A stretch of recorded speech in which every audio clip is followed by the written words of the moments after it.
प्रिय बंधु, आज हम बात करते हैं महाकाल धाम के विषय में। महाकाल धाम, बहुत सारे लोग महाकाल का नाम सुनते ही उज्जैन के विषय में सोचने लगते हैं, जबकि महाकाल धाम भारत भूटान बॉर्डर पे है, जो कि भूटान के सीमा के अंदर है। इसके लिए आपको भारत के किसी भी हिस्से में रहते हों, आपको अलीपुरद्वार जंक्शन जाना होगा और वहाँ से जयंती गांव के लिए गाड़ी मिलती है, वहाँ आपको जाना होगा।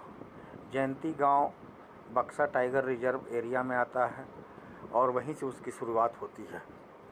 वहाँ से आपको पैदल वहाँ से जाना होगा। कुछ दूर तक गाड़ियाँ जाती है, लेकिन पैदल ही जाने में आनंद है। बहुत ज़्यादा दूरी नहीं है। अगर आप चाहें तो पूरे यात्रा को 6 से 7 घंटे में समाप्त कर सकते हैं, लेकिन यह होता नहीं है।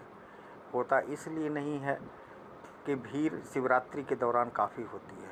अब जब भी जाएं, शिवरात्रि के दौरान ही जाएं। शिवरात्रि के दौरान जाने से आपको रहने के लिए स्थान और खाने के लिए लंगर व्यवस्था मिल जाएगी। कहीं भी कोई तकलीफ़ नहीं होगी। बक्सा टाइगर रिजर्व प्रतिबंधित क्षेत्र है।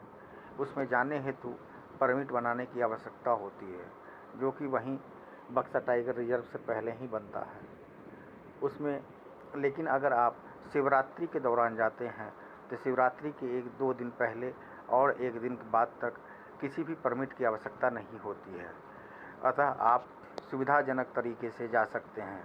भीड़ अत्यंत होती है। चारों तरफ के आदमी, आसपास के बंगाल से, बिहार से और काफ़ी दूर दूर से लोग वहाँ आते हैं। जिन्हें भोलेनाथ के प्रति श्रद्धा है, वो ज़रूर ही वहाँ जाने की कोशिश करते हैं। बहुत सारे लोग तो इसके विषय में जानते भी नहीं हैं, लेकिन यहाँ जाने के बाद जो आनंद है वो एक अलग अनुभव है। आप वहाँ जाएं, वहाँ 3-4 लंगर लगते हैं। किशनगंज का लंगर है, सिल्लीगुड़ी का लंगर है और भी लंगर हैं, जहाँ आपको रहने खाने की सुविधा उपलब्ध हो जाती है। जयंती गांव से आप चलते हैं तो नदियों की धारा, जो कि भूटान की तरफ से आती है, आपको मनमोह लेती है। वहाँ से आगे बढ़ते हैं तो फिर चढ़ाई शुरू होता है। उस चढ़ाई खड़ी चढ़ाई है, थोड़ा तकलीफ़ है, लेकिन बहुत ज़्यादा नहीं है। लमसम 1 से 1.5 किलोमीटर 2 किलोमीटर के आसपास चढ़ाई है।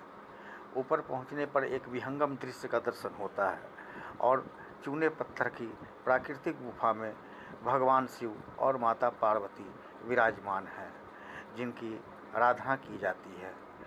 वहाँ सबसे बड़ी तकलीफ़ और देर से दर्शन होने की समस्या आने का मेन कारण है कि गुफा बहुत संकरा है और एक बार में मात्र 10 लोगों को छोड़ा जाता है।